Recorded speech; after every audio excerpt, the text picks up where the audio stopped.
ਤਾਂ ਦੋਸਤੋ ਸਵਾਗਤ ਹੈ ਸਾਡੇ YouTube ਚੈਨਲ ਦੇ ਵਿੱਚ। ਤਾਂ ਅੱਜ ਆਪਾਂ ਗੱਲ ਕਰਦੇ ਹਾਂ 10ਵੀਂ ਕਲਾਸ ਦੇ ਚੈਪਟਰ ਐਪਲੀਕੇਸ਼ਨ ਆਫ ਟ੍ਰਿਗਨੋਮੈਟਰੀ ਦੇ ਬਾਰੇ। ਤਾਂ ਆਪਾਂ ਇਹਦੇ ਕੁਝ ਕੁਐਸਚਨਸ ਕਰਾਂਗੇ, ਟ੍ਰਿਗਨੋਮੈਟਰੀ ਦੀਆਂ ਐਪਲੀਕੇਸ਼ਨਸ ਦੇ ਬਾਰੇ ਪੜ੍ਹਾਂਗੇ। ਤਾਂ ਟ੍ਰਿਗਨੋਮੈਟਰੀ ਦੀਆਂ ਐਪਲੀਕੇਸ਼ਨਸ, ਟ੍ਰਿਗਨੋਮੈਟਰੀ ਮੇਨਲੀ ਯੂਜ਼ ਕਰੀ ਜਾਂਦੀ ਹੈ ਹਾਈਟਸ ਐਂਡ ਡਿਸਟੈਂਸਿਸ ਮੈਜ਼ਰ ਕਰਨ ਦੇ ਵਾਸਤੇ। ਮਤਲਬ ਕਿਸੇ ਵੀ ਚੀਜ਼ ਦੀ ਜਿਹੜੀ ਉਚਾਈ ਹੈ, ਜੇ ਆਪਾਂ ਉਹ ਉਚਾਈ ਨਹੀਂ ਮਾਪ ਉੱਪਰ ਚੜ੍ਹ ਕੇ ਨਹੀਂ ਮਾਪ ਸਕਦੇ ਤਾਂ ਆਪਾਂ ਉਹਦੇ ਵਾਸਤੇ ਟ੍ਰਿਗਨੋਮੈਟਰੀ ਯੂਜ਼ ਕਰਦੇ ਹਾਂ। ਠੀਕ ਹੈ, ਤਾਂ ਕੁਝ ਕੁਐਸਚਨਸ ਇਹਦੇ ਵਿੱਚ ਕਰਦੇ ਹਾਂ। ਤਾਂ ਫਸਟ ਕੁਐਸਚਨ ਹੈ ਇੱਕ ਐਕਸਰਸਾਈਜ਼ 9.1 ਹੈ। ਦਾ ਫਸਟ ਕੁਐਸਚਨ ਹੈ ਸਰਕਸ ਆਰਟਿਸਟ ਇਜ਼ ਕਲੇਮਿੰਗ ਆ 20 ਮੀਟਰ ਲੌਂਗ ਰੋਪ। ਮਤਲਬ ਇੱਕ 20 ਮੀਟਰ ਆਹ ਵਾਲੀ ਲੰਬੀ ਰੋਪ ਹੈ, ਠੀਕ ਹੈ, ਜਿਹਦੇ 'ਤੇ ਇੱਕ ਸਰਕਟਸ ਆਰਟਿਸਟ ਉਹਦੇ ਉੱਪਰ ਚੜ੍ਹਨ ਦੀ ਕੋਸ਼ਿਸ਼ ਕਰ ਰਿਹਾ, ਵਿਚ ਇਜ਼ ਟਾਈਟਲੀ ਸਟਰੈਚਡ। ਮਤਲਬ ਉਹ ਟਾਈਟਲੀ ਸਟਰੈਚਡ ਕਰੀ ਹੋਈ ਹੈ। ਮਤਲਬ A ਪੁਆਇੰਟ ਤੋਂ C ਪੁਆਇੰਟ ਤੱਕ ਬਣਿਆ ਹੈ। ਵਰਟੀਕਲ ਪੋਲ ਹੈ ਗਰਾਊਂਡ 'ਤੇ ਜਿਹੜਾ ਬਿਲਕੁਲ 90 ਦੇ ਐਂਗਲ 'ਤੇ ਖੜ੍ਹਾ ਹੈ। AB ਪੁਆਇੰਟ 'ਤੇ ਖੜ੍ਹਾ ਵਰਟੀਕਲ ਪੋਲ ਹੈ। ਫਾਈਂਡ ਦਾ ਹਾਈਟ ਆਫ ਪੋਲ। ਹੁਣ ਆਪਾਂ ਕੀ ਫਾਈਂਡ ਕਰਨਾ ਹੈ? ਐਸ ਪੋਲ ਦੀ ਹਾਈਟ ਫਾਈਂਡ ਕਰਨੀ ਹੈ। ਤਾਂ ਮੰਨ ਲੈਂਦੇ ਹਾਂ ਐਸ ਪੋਲ ਦੀ ਜਿਹੜੀ ਹਾਈਟ ਹੈ ਉਹ H ਹੋਏਗੀ। ਠੀਕ ਹੈ, AB ਕਿੰਨਾ ਹੋ ਗਿਆ ਆਪਣੇ ਕੋਲ? H। ਠੀਕ ਹੈ, if the angle made by the pole with the ground level is 30। ਆਹ ਵਾਲਾ ਜਿਹੜਾ ਐਂਗਲ ਹੈ ਇਹ ਆਪਾਂ ਨੂੰ ਦੇ ਰੱਖਿਆ 30। ਤਾਂ ਆਪਾਂ ਮੰਨ ਲੈਂਦੇ ਹਾਂ ਜਿਹੜਾ ਥੀਟਾ ਐਂਗਲ ਹੈ ਉਹ 30 ਡਿਗਰੀ ਹੈ। ਠੀਕ ਹੈ, ਹੁਣ ਆਪਣੇ ਕੋਲ ਇੱਕ ਆਹ 20 ਦੇ ਰੱਖਿਆ, ਜਿਹੜੀ AC ਆਪਣੇ ਕੋਲ ਲੰਬਾਈ ਹੈ ਆਪਾਂ ਨੂੰ ਦੇ ਰੱਖੀ ਹੈ 20। ਠੀਕ ਹੈ, ਇਹ ਆਪਣੇ ਕੋਲ ਕੀ ਬਣ ਗਿਆ? ਹਾਈਪੋਟੇਨਿਊਜ਼। ਅਤੇ ਆਹ ਆਪਣੇ ਕੋਲ ਪਰਪੈਂਡੀਕੂਲਰ AB ਆਪਾਂ ਇਹ ਕੈਲਕੂਲੇਟ ਕਰਨਾ। ਠੀਕ ਹੈ, ਇਹ ਆਪਾਂ ਕੈਲਕੂਲੇਟ ਕਰਨਾ। ਤਾਂ ਆਪਣੇ ਕੋਲ ਦੋ ਚੀਜ਼ਾਂ ਨੇ, ਇੱਕ ਪਰਪੈਂਡੀਕੂਲਰ ਅਤੇ ਇੱਕ ਪਰਪੈਂਡੀਕੂਲਰ ਆਪਾਂ ਕੈਲਕੂਲੇਟ ਕਰਨਾ ਅਤੇ ਹਾਈਪੋਟੇਨਿਊਜ਼ ਆਪਾਂ ਨੂੰ ਗਿਵਨ ਹੈ। ਤਾਂ ਪਰਪੈਂਡੀਕੂਲਰ ਅਤੇ ਹਾਈਪੋਟੇਨਿਊਜ਼। ਹੁਣ ਆਪਾਂ ਨੂੰ ਇੱਕ ਇਹੋ ਜਿਹੀ ਟ੍ਰਿਗਨੋਮੈਟ੍ਰਿਕ ਆਈਡੈਂਟੀਟੀ ਆਪਾਂ ਨੂੰ ਯੂਜ਼ ਕਰਨੀ ਪਏਗੀ ਜਿਹਦੇ ਵਿੱਚ ਪਰਪੈਂਡੀਕੂਲਰ ਅਤੇ ਹਾਈਪੋਟੇਨਿਊਜ਼ ਦੋਨੋਂ ਯੂਜ਼ ਹੁੰਦੇ ਨੇ। ਤਾਂ ਇਹਦੇ ਵਾਸਤੇ ਆਪਾਂ ਨੂੰ ਸਾਈਨ ਥੀਟਾ ਯੂਜ਼ ਕਰਨਾ ਪਏਗਾ। ਆਪਾਂ ਨੂੰ ਪਤਾ ਹੈ ਕਿਸੇ ਵੀ ਟ੍ਰਾਇੰਗਲ ਦੇ ਵਿੱਚ ਜਿਹੜਾ ਸਾਈਨ ਥੀਟਾ ਹੁੰਦਾ ਉਹ ਕਿਵੇਂ ਲਿਖਿਆ ਜਾਂਦਾ ਹੈ? Perpendicular upon hypotenuse. ਠੀਕ ਹੈ, ਆਪਾਂ ਗੱਲ ਕਰਦੇ ਹਾਂ ਕਿਹੜੇ ਵਾਲੇ ਟ੍ਰਾਇੰਗਲ ਦੀ? Triangle in triangle ABC। ਜਦੋਂ ABC ਟ੍ਰਾਇੰਗਲ ਦੀ ਗੱਲ ਕਰਾਂਗੇ ਤਾਂ ਜਦੋਂ ਉਹਦੇ ਵਿੱਚ ਸਾਈਨ ਥੀਟਾ ਲਾਵਾਂਗੇ ਤਾਂ ਇਹ ਬਣੇਗਾ ਪਰਪੈਂਡੀਕੂਲਰ ਅਪੋਨ ਹਾਈਪੋਟੇਨਿਊਜ਼। ਆਪਣੇ ਕੋਲ ਪਰਪੈਂਡੀਕੂਲਰ ਕਿੰਨੇ? AB ਅਤੇ ਹਾਈਪੋਟੇਨਿਊਜ਼ ਹੈ ਆਪਣੇ ਕੋਲ AC। ਠੀਕ ਹੈ, AB ਦੀ ਵੈਲਿਊ ਆਪਾਂ ਨੂੰ ਗਿਵਨ ਨਹੀਂ ਹੈ। ਸਾਈਨ ਥੀਟਾ, ਥੀਟਾ ਆਪਣੇ ਕੋਲ ਕਿੰਨਾ ਦੇ ਰੱਖਿਆ 30, ਆਪਾਂ ਇੱਥੇ ਪੁੱਟ ਕਰ ਦਾਂਗੇ ਸਾਈਨ 30। ਅਤੇ ਪਰਪੈਂਡੀਕੂਲਰ ਦੀ ਵੈਲਿਊ AB, ਇਹਨੂੰ ਆਪਾਂ ਲਿਖਾਂਗੇ H। AC ਦੀ ਵੈਲਿਊ ਆਪਾਂ ਨੂੰ ਕਿੰਨੀ ਦੇ ਰੱਖੀ ਹੈ 20। ਠੀਕ ਹੈ, ਤਾਂ ਸਾਈਨ 30। ਇਸ ਤੋਂ ਬਾਅਦ ਅਗਲੇ ਸਟੈਪ ਦੇ ਵਿੱਚ ਆਪਾਂ ਸਾਈਨ 30, ਤਾਂ ਸਾਈਨ 30 ਦੀ ਵੈਲਿਊ ਹੁੰਦੀ ਹੈ ਆਪਣੇ ਕੋਲ half is equal to H/20। ਅਤੇ ਜਦੋਂ ਇਹਨੂੰ ਕ੍ਰੋਸ ਮਲਟੀਪਲਾਈ ਕਰਾਂਗੇ 20 is equal to 2 into H, ਅਤੇ H ਆਪਣੇ ਕੋਲ ਕਿੰਨਾ ਆਏਗਾ 10। ਤਾਂ ਆਪਣੇ ਕੋਲ ਜਿਹੜੀ ਹਾਈਟ ਹੈ ਉਸ ਪੋਲ ਦੀ ਉਹ ਕਿੰਨੀ ਹੋਏਗੀ 10 ਸੈਂਟੀਮੀਟਰ। ਠੀਕ ਹੈ, ਤਾਂ ਇਹ ਆਪਣੇ ਕੋਲ ਕੀ ਹੈ? ਪਹਿਲਾ ਕੁਐਸਚਨ ਹੋ ਗਿਆ ਜਿਹਦੇ ਵਿੱਚ ਆਪਣੇ ਕੋਲ ਕੀ ਕੈਲਕੂਲੇਟ ਕਰਨਾ ਸੀ? ਇੱਕ ਪੋਲ ਦੀ ਹਾਈਟ ਕੈਲਕੂਲੇਟ ਕਰਨੀ ਸੀ, ਆਪਾਂ ਨੂੰ ਹਾਈਪੋਟੇਨਿਊਜ਼ ਦੇ ਰੱਖਿਆ ਸੀ।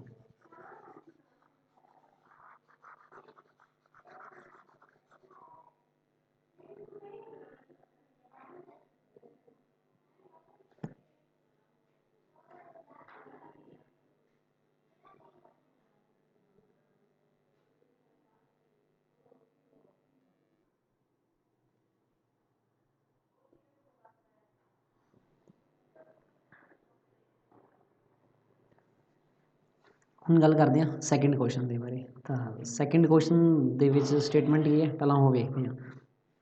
ਤਾਂ ਸੈਕਿੰਡ ਕੁਐਸਚਨ ਦੇ ਵਿੱਚ ਕੀ ਹੈ? ਇੱਕ ਟਰੀ ਹੈ, ਇਹ tree breaks due to storm. ਹਾਂ, ਹੁਣ ਆਪਣੇ ਕੋਲ ਮੰਨ ਲੈਂਦੇ ਆਹ ਇੱਕ ਟਰੀ ਹੈ। ਠੀਕ ਹੈ, ਉਹ ਸਟੋਰਮ ਕਰਕੇ ਵਿਚਕਾਰੋਂ ਇਸ ਜਗ੍ਹਾ ਤੋਂ ਟੁੱਟ ਗਿਆ।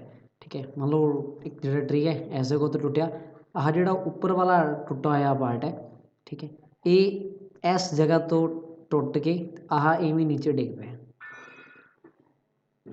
एक ट्री सी अपने को जिहदी जिहड़ा ए बी ते सी पॉइंट ते सी मतलब स्ट्रेट सीगा, ठीक है। आह अपने को ग्राउंड है, ए बी सी पॉइंट तो स्ट्रेट सीगा, ठीक है। हुण ये tree breaks due to storm मतलब किसी बारिश या हनेरी करके वो बी पॉइंट तो टुटिया, तो बी पॉइंट तो टुटिया तो ए मतलब जिहड़ा ए वाला सी पॉइंट वो इत्थे आ गया रोड ਨੂੰ टच करना and the broken part bends so that the top of tree touches the ground। ਉਹਦਾ ਜਿਹੜਾ ਟੌਪ ਸੀ ਉਹ ਹੁਣ ਗਰਾਊਂਡ ਨੂੰ ਟੱਚ ਕਰਨਾ ਸ਼ੁਰੂ ਕਰ ਗਿਆ and making N angle 30 with it. ਤੇ ਇਹ ਟਰੀ ਕੀ ਹੈ 30 ਡਿਗਰੀ ਦਾ ਐਂਗਲ ਬਣਾ ਰਿਹਾ। The distance between the foot of tree to the point where the top touches the ground is AB। ਜਿਹੜਾ ਆਹ ਵਾਲਾ डिस्टेंस है ਇਹ ਹੈ ਆਪਣੇ ਕੋਲ 8 centimetre sorry 8 metre. Find the height of tree. ਹੁਣ ਆਪਾਂ ट्री ਦੀ हाइट फाइंड करनी है तो ਜਿਹੜੀ ट्री ਦੀ हाइट है वो वाली ਜਿਹੜੀ हाइट होएगी ਉਹ ਆਹ ਇੰਨੀ ਸਾਰੀ हाइट होएगी इस पॉइंट तो लैके इस पॉइंट तक कि यह टोटल होएगी अपने को जी ट्री की हाइट होएगी वो होएगी ए सी। मतलब अपने को अपन ए बी कैलकुलेट करना पैना है, फिर जो आंसर आएगा वो बी सी में जोड़ना पैना A B plus B C अपने को की बनेगा हाइट मतलब जी ट्री की टोटल हाइट आएगी। तो ये वास्ते आपको एक ए बी कैलकुलेट करना पैना एक बी सी कैलकुलेट करना पैना। तो मान लो आप पहला बी सी कैलकुलेट करना तो बी सी किमें कैलकुलेट करेंगे। मान लें बी सी की वैल्यू एक्स है, ठीक है, बी सी की वैल्यू एक्स है। हम अपने को एक आह एंगल 90 है तो आह अपने को की हो गया परपेंडिकुलर, तो दूसरा वाला अपने को आह परपेंडिकुलर जिथे बनया यह अपने को हो गया बेस। तो बेस तो परपेंडिकुलर अपने को दो चीज़ा ने परपेंडिकुलर तो बेस। ਹੁਣ ਕਿਹੜੀ ਟ੍ਰਿਗਨੋਮੈਟ੍ਰਿਕ ਰੇਸ਼ੋ ਹੈ ਆਪਾਂ ਨੂੰ ਇੱਕ ਟ੍ਰਿਗਨੋਮੈਟ੍ਰਿਕ ਰੇਸ਼ੋ ਚੂਜ਼ ਕਰਨੀ ਪਏਗੀ ਜਿਹਦੇ ਵਿੱਚ ਪਰਪੈਂਡੀਕੁਲਰ ਤੇ ਬੇਸ ਦੋ ਯੂਜ਼ ਹੋਣਗੇ।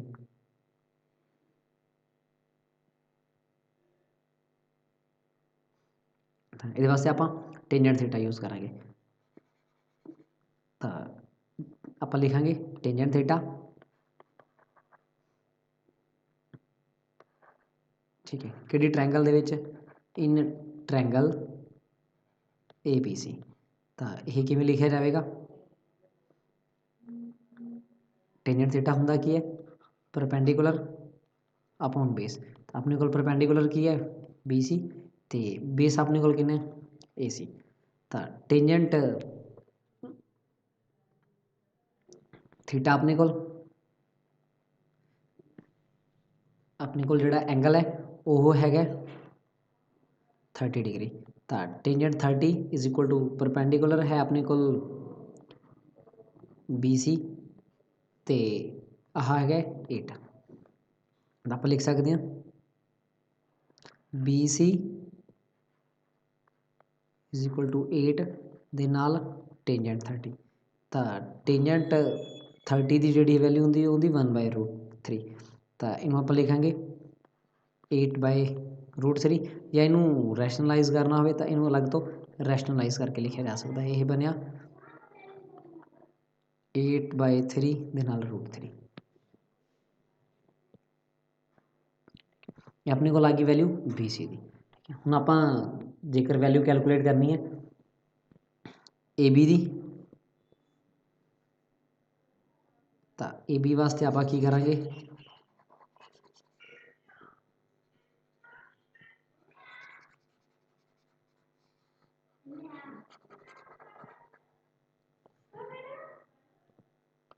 अपने को बनी 8/3 दे नाल √3। ठीक है, हम आप कैलकुलेट करनी है ए बी।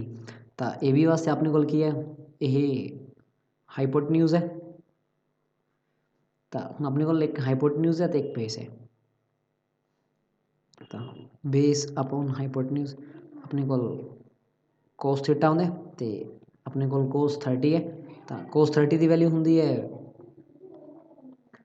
√3/2 तो बेस अपने को 8 है। ਤੇ ਹਾਈਪੋਟਨਿਊਜ਼ ਆਪਾਂ ਨੂੰ ਪਤਾ ਨਹੀਂ ਹੈ, ਤਾਂ ਇਹ ਲਿਖਾਂਗੇ h ਇਜ਼ ਇਕੁਅਲ ਟੂ 16 ਬਾਈ √3 ਨਾਲ ਮਲਟੀਪਲਾਈ ਕਰ ਦਾਂਗੇ ਰੈਸ਼ਨਲਾਈਜ਼ ਕਰਨ ਵਾਸਤੇ, ਬਣੇਗਾ 16 ਬਾਈ 3 ਦੇ ਨਾਲ √3। ਤਾਂ ਹੁਣ ਆਪਾਂ ਜੇਕਰ ਟੋਟਲ ਲੈਂਥ ਕੈਲਕੂਲੇਟ ਕਰਨੀ ਹੈ ਤਾਂ ਆਪਾਂ ਨੂੰ ਕੀ ਕਰਨਾ ਪਏਗਾ, ਏ ਬੀ ਅਤੇ ਬੀ ਸੀ ਨੂੰ ਐਡ ਕਰਨਾ ਪਏਗਾ।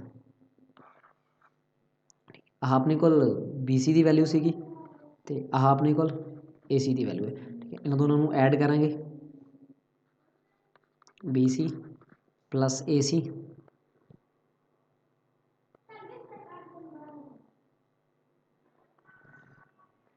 ਇਹ ਬੀ ਸੀ ਦੀ ਵੈਲਿਊ ਹੈ 8/3 ਦੇ ਨਾਲ √3 ਅਤੇ ਇਹਦੀ ਵੈਲਿਊ ਹੈ 16/3 ਦੇ ਨਾਲ √3। ਤਾਂ ਐਡ ਕਰਾਂਗੇ, ਐਲਸੀਐਮ ਲੈ ਕੇ ਬਣੇਗਾ 24/3 √3, 24 ਅਤੇ 8 ਕੈਂਸਲ ਹੋ ਗਿਆ, ਇਹ ਬਣਿਆ 8 √3। ਤਾਂ ਇਹ ਆਪਣੇ ਕੋਲ ਕੀ ਹੋਏਗਾ, ਆਪਣਾ ਆਨਸਰ ਹੋਏਗਾ। ਉਸ ਜਿਹੜੀ ਟਰੀ ਦੀ ਜਿਹੜੀ ਹਾਈਟ ਹੈ ਉਹ ਆਪਣੇ ਕੋਲ 8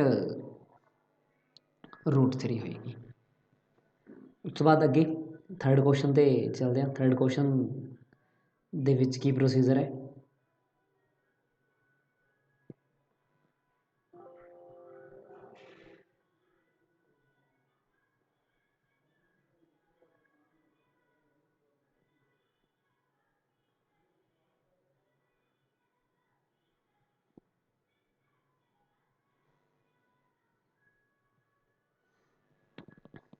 ਤਾਂ ਥਰਡ ਕੁਐਸਚਨ ਦੇ ਵਿੱਚ ਕੀ ਹੈ, ਇੱਕ contractor plans to install 2 slides for children to play in a park. ਮਤਲਬ ਇੱਕ ਕੰਸਟਰਕਟਰ ਹੈ, ਉਹਨੇ ਕੀ ਕਰਨਾ, ਇੱਕ ਚਿਲਡਰਨ ਵਾਲਾ ਪਾਰਕ ਹੈ, ਉਹਦੇ ਵਿੱਚ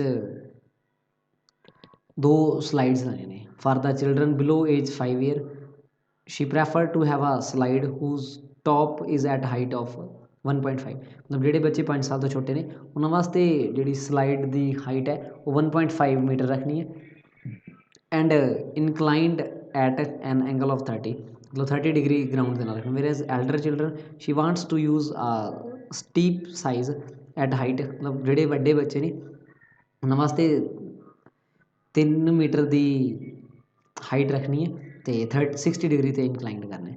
ਵਟ should be the length of slide in each case, ਅਤੇ ਦੋਨਾਂ ਕੇਸਿਸ ਵਿੱਚ ਸਲਾਈਡ ਦੀ ਲੈਂਥ ਕਿੰਨੀ ਹੋਏਗੀ। ਤਾਂ ਹੁਣ ਆਪਣੇ ਕੋਲ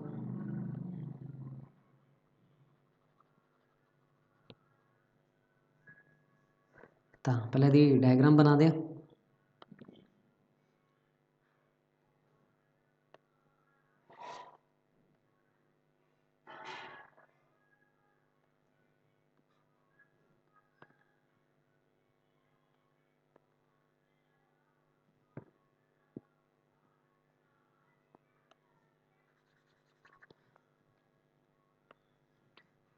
ਤਾਂ ਪਹਿਲਾਂ ਠੀਕ ਹੈ, ਇਹ ਹੈ ਮੰਨ ਲਓ ਫਾਰ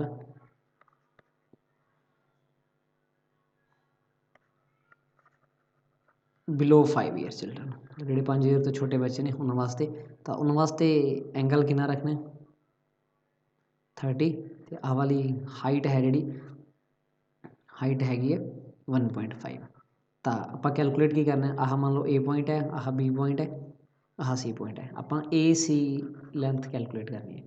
ਆਹ ਐਂਗਲ ਥੀਟਾ ਹੈ, ਤਾਂ ਥੀਟਾ ਦੇ ਸਾਹਮਣੇ ਵਾਲਾ ਆਪਾਂ ਨੂੰ ਪਰਪੈਂਡੀਕੂਲਰ ਦੇ ਰੱਖਿਆ, ਅਤੇ ਹਾਈਪੋਟੇਨਿਊਜ਼ ਆਪਾਂ ਕੱਢਣਾ ਹੈ, ਯਾਨੀ ਕਿ P/H। ਤਾਂ P/H ਆਪਣੇ ਕੋਲ ਕੀ ਹੁੰਦਾ ਸਾਈਨ ਥੀਟਾ। ਤਾਂ ਸਾਈਨ ਥੀਟਾ ਇਹਦੇ ਵਿੱਚ ਆਪਾਂ ਕਿਵੇਂ ਕੈਲਕੂਲੇਟ ਕਰਾਂਗੇ,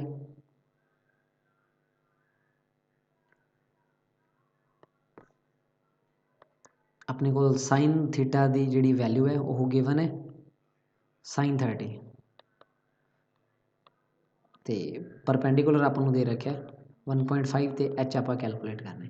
ਤਾਂ ਆਪਾਂ ਲਿਖ ਸਕਦੇ ਹਾਂ H is equal to 15 sine 30, ਅਤੇ ਸਾਈਨ 30 ਦੀ ਜਿਹੜੀ ਵੈਲਿਊ ਹੁੰਦੀ ਉਹ ਹੁੰਦੀ ਹੈ √3/2। ਜਦੋਂ ਇਹਨੂੰ ਸੋਲਵ ਕਰਾਂਗੇ ਤਾਂ ਆਪਣੇ ਕੋਲ ਬਣੇਗਾ 15/√3 × 2 ਬਣੇਗਾ 30/√3 ਉਸ ਤੋਂ ਬਾਅਦ ਇਹਨੂੰ ਰੈਸ਼ਨਲਾਈਜ਼ ਕਰ ਦਾਂਗੇ। ਜਦੋਂ ਰੈਸ਼ਨਲਾਈਜ਼ ਕਰਾਂਗੇ ਤਾਂ ਬਣੇਗਾ 30√3/3। ਆਹ 3 ਨਾਲ ਆਹ ਕੈਂਸਲ ਹੋ ਜਾਏਗਾ, ਆਹ ਬਣੇਗਾ 10√3। ਠੀਕ ਹੈ, ਇਹ 10√3 ਆਪਣੇ ਕੋਲ ਵੈਲਿਊ ਆਈ ਹੈ ਏ ਸੀ ਦੀ। ਠੀਕ ਹੈ, ਆਪਣੇ ਕੋਲ ਏ ਸੀ ਦੀ ਵੈਲਿਊ ਕਿੰਨੀ ਹੈ?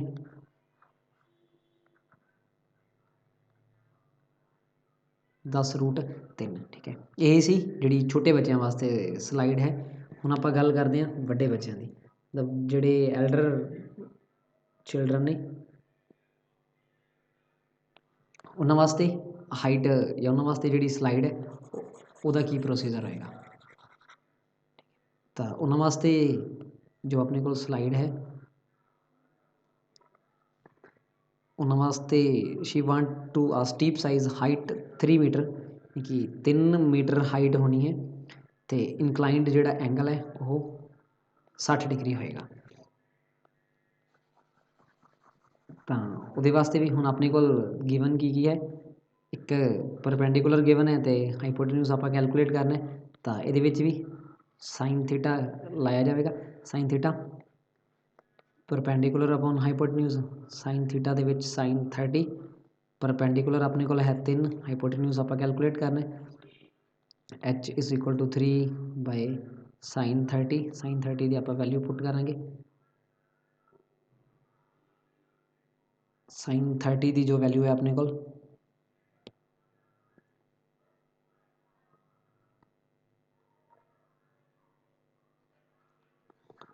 √3/2 ਬਣੇਗਾ 3 × 2/√3। ਉਸ ਤੋਂ ਬਾਅਦ ਇਹਨੂੰ ਰੈਸ਼ਨਲਾਈਜ਼ ਕਰਾਂਗੇ, ਇਹ ਬਣੇਗਾ 6/√3।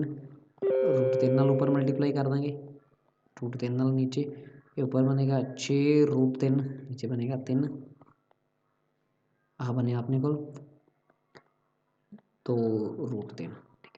ਤਾਂ ਇਹ ਜੋ ਆਪਣੇ ਕੋਲ ਹਾਈਟ ਆਈ ਸੀ, ਇਹ ਸੀਗੀ ਵੱਡੇ ਬੱਚਿਆਂ ਵਾਸਤੇ, ਸੋਰੀ ਛੋਟੇ ਬੱਚਿਆਂ ਵਾਸਤੇ। ਉਹ ਵਾਲੇ ਸਟੂਡੈਂਟ ਜਿਹੜੇ 10 ਰੂਟ ਮਤਲਬ ਜਿਹੜੇ 5 ਏਜ ਤੋਂ ਛੋਟੇ ਨੇ, ਅਤੇ ਜਿਹੜੀ 2√3 ਆਪਣੇ ਕੋਲ ਵੈਲਿਊ ਸੀਗੀ ਉਹ ਸੀਗੀ ਉਹਨਾਂ ਵਾਸਤੇ ਜਿਹੜੇ ਬੱਚੇ 5 ਸਾਲ ਤੋਂ ਵੱਡੇ ਨੇ। ਇਸ ਤੋਂ ਬਾਅਦ ਚੱਲਦੇ ਹਾਂ 4th ਕੁਐਸਚਨ 'ਤੇ।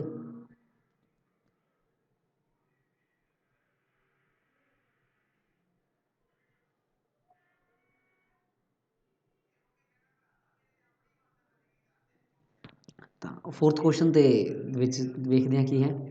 4th ਕੁਐਸਚਨ ਦੀ ਸਟੇਟਮੈਂਟ ਪੜ੍ਹਦੇ ਹਾਂ। The angle of elevation of the top of a tower from a point on the ground which is 30 meter away from the foot of tower is 30 degree। ਪਹਿਲਾਂ ਇਹਦੀ diagram ਬਣਾਉਂਦੇ ਹਾਂ। The angle of elevation of the top of tower, ਇੱਕ tower ਹੈ, ਆਹ ਇੱਕ point ਹੈ, ਉਸ ਪੁਆਇੰਟ ਤੋਂ ਉਹਦੇ ਟੋਪ ਦਾ ਜਿਹੜਾ ਐਂਗਲ ਹੈ ਉਹ ਹੈ 30 ਡਿਗਰੀ।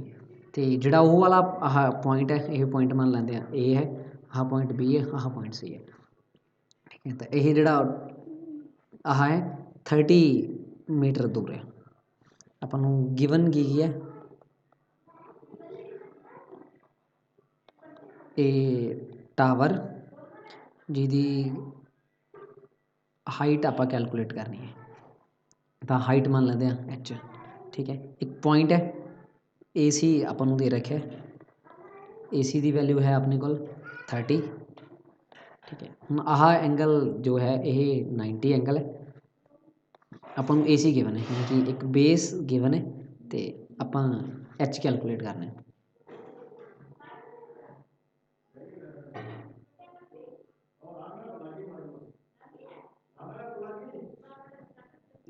ਤਾਂ ਇਹਦੇ ਵਾਸਤੇ ਆਪਾਂ ਕੀ ਕਰਾਂਗੇ, ਟੇਂਜੈਂਟ ਥੀਟਾ ਯੂਜ਼ ਕਰਾਂਗੇ। ਟੇਂਜੈਂਟ 30 ਡਿਗਰੀ ਉਹ ਕੀ ਹੁੰਦਾ, ਪਰਪੈਂਡੀਕੂਲਰ ਅਪੋਨ ਬੇਸ। ਆਪਣੇ ਕੋਲ ਪਰਪੈਂਡੀਕੂਲਰ ਕਿੰਨੇ BC ਅਤੇ ਬੇਸ ਕਿੰਨੇ ਹੈ AC। ਟੇਂਜੈਂਟ 30, ਟੇਂਜੈਂਟ 30 ਦੀ ਵੈਲਿਊ ਹੁੰਦੀ ਹੈ 1/√3। ਤਾਂ ਟੇਂਜੈਂਟ 30 ਦੀ ਵੈਲਿਊ ਆਪਾਂ ਲਿਖਾਂਗੇ, ਜਿਹੜਾ ਟੇਂਜੈਂਟ 30 ਹੈ ਇਹਦੀ ਵੈਲਿਊ ਹੋਏਗੀ 1/√3। ਜੋ ਆਪਣੇ ਕੋਲ BC ਹੈ ਇਹ ਆਪਾਂ H ਮੰਨ ਲੈਂਦੇ ਹਾਂ, AC ਆਪਣੇ ਕੋਲ ਕਿੰਨਾ 30। ਤਾਂ ਇੱਥੋਂ ਆਏਗਾ h ਇਜ਼ ਇਕੁਅਲ ਟੂ 30/√3। ਤਾਂ ਉਸ ਤੋਂ ਬਾਅਦ ਇਹਨੂੰ ਰੈਸ਼ਨਲਾਈਜ਼ ਕਰਦੇ ਹਾਂ, √3 ਨਾਲ ਉੱਪਰ ਮਲਟੀਪਲਾਈ ਕਰ ਦਾਂਗੇ ਅਤੇ √3 ਨਾਲ ਨੀਚੇ। ਇਹ ਬਣਿਆ 30√3/3, ਇਹ ਬਣ ਗਿਆ 10√3। ਇਹ ਆਪਣੇ ਕੋਲ ਕੀ ਆ ਗਈ, ਹਾਈਟ ਆਫ ਟਾਵਰ। ਉਹ ਜਿਹੜਾ ਟਾਵਰ ਹੈ ਉਸ ਟਾਵਰ ਦੀ ਜਿਹੜੀ ਹਾਈਟ ਹੈ ਉਹ ਹੋਏਗੀ 10√3। ਤਾਂ ਇਸ ਤੋਂ ਬਾਅਦ ਅਗਲੇ ਕੁਐਸਚਨ 'ਤੇ ਨੈਕਸਟ ਕੁਐਸਚਨ ਦੇ ਵਿੱਚ ਵੇਖਦੇ ਹਾਂ।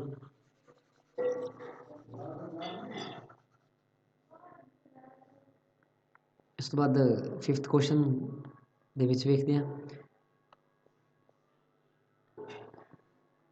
ਤਾਂ 5th question the statement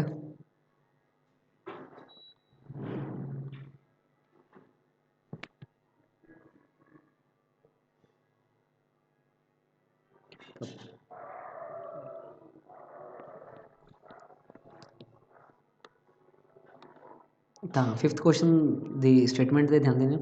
A kite is flying at a height 60 metre above the ground. ਇੱਕ ਕਾਈਟ ਹੈ ਜਿਹੜਾ ਗਰਾਊਂਡ ਤੋਂ 60 ਮੀਟਰ ਹਾਈਟ 'ਤੇ ਹੈ। ਆਹ ਮੰਨ ਲਓ ਇੱਕ ਕਾਈਟ ਹੈ ਅਤੇ ਆਹ ਜਿਹੜੀ ਉਹਦੀ ਹਾਈਟ ਹੈ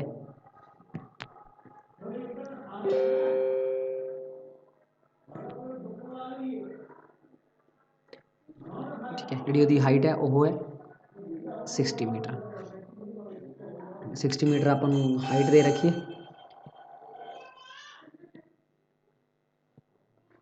60 metre height. The string attach to the kite is temporarily tie to a point on ground. ਉਹਦੇ ਤੋਂ ਜਿਹੜੀ ਸਟਰਿੰਗ ਹੈ ਉਹ ਗਰਾਊਂਡ 'ਤੇ ਟੈਂਪਰੇਰੀਲੀ ਕਿਸੇ ਪੁਆਇੰਟ ਦੇ ਨਾਲ ਟਾਈ ਕਰੀ ਹੈ, ਬੰਨੀ ਹੋਈ ਹੈ।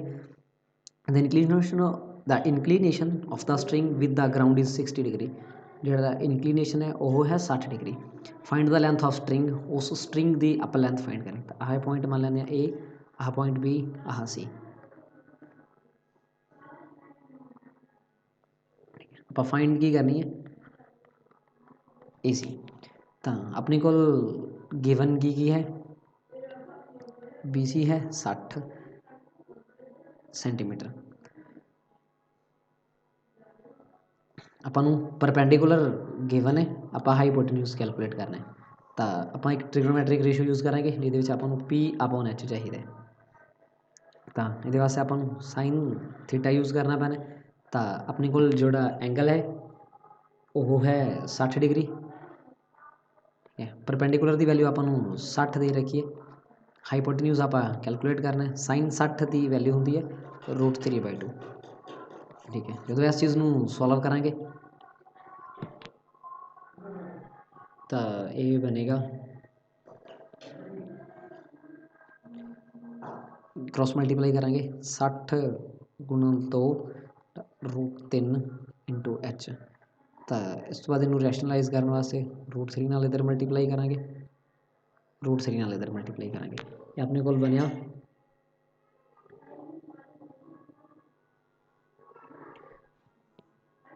ਇਹਨੂੰ ਉਸ ਤੋਂ ਬਾਅਦ ਸੋਲਵ ਕਰਾਂਗੇ। ਇਹ ਬਣਿਆ 60 ਉੱਪਰ ਬਣ ਜਾਏਗਾ 120 √3 ਬਟਾ √3 ਨੂੰ √3 ਨਾਲ ਮਲਟੀਪਲਾਈ ਕਰਾਂਗੇ, ਇਹ ਬਣੇਗਾ 3। ਤਾਂ ਠੀਕ ਹੈ, ਇਸ ਤੋਂ ਬਾਅਦ ਆਪਣੇ ਕੋਲ ਜਿਹੜੀ H ਦੀ ਵੈਲਿਊ ਆ ਗਈ ਉਹ ਬਣੀ 40 √3 ਸੈਂਟੀਮੀਟਰ। ਤਾਂ ਆਪਣੇ ਕੋਲ ਜਿਹੜਾ ਹਾਈਪੋਟੇਨਿਊਜ਼ ਹੈ, ਹਾਈਪੋਟੇਨਿਊਜ਼ ਮਤਲਬ AC ਹੈ। ਤਾਂ AC ਦੀ ਵੈਲਿਊ ਹੈ 40 √3, ਮਤਲਬ ਜਿਹੜੀ ਉਹ ਸਟਰਿੰਗ ਉਹਦੇ ਨਾਲ ਅਟੈਚ ਹੈ। The string attach to the kite has length of 40 √3। ਤਾਂ ਇੰਨੇ ਸੈਂਟੀਮੀਟਰ ਸਾਡਾ ਆਨਸਰ ਹੋਏਗਾ। ਠੀਕ ਹੈ, ਅੱਜ ਦੇ ਲਈ ਸਿਰਫ ਆਹ 5 ਕੁਐਸਚਨ। ਠੀਕ ਹੈ, ਅਤੇ ਇਸ ਤੋਂ ਬਾਅਦ ਅਗਲੇ 5 ਕੁਐਸਚਨ ਅਗਲੀ ਵੀਡੀਓ ਦੇ ਵਿੱਚ। ਅਤੇ ਇਸੇ ਤਰ੍ਹਾਂ ਦੀਆਂ ਹੋਰ ਵੀਡੀਓਜ਼ ਲਈ ਸਾਡੇ ਚੈਨਲ ਨੂੰ ਸਬਸਕ੍ਰਾਈਬ ਕਰੋ। ਜੇ ਕੰਟੈਂਟ ਵਧੀਆ ਲੱਗਿਆ ਤਾਂ ਵੱਧ ਤੋਂ ਵੱਧ ਸ਼ੇਅਰ ਕਰੋ।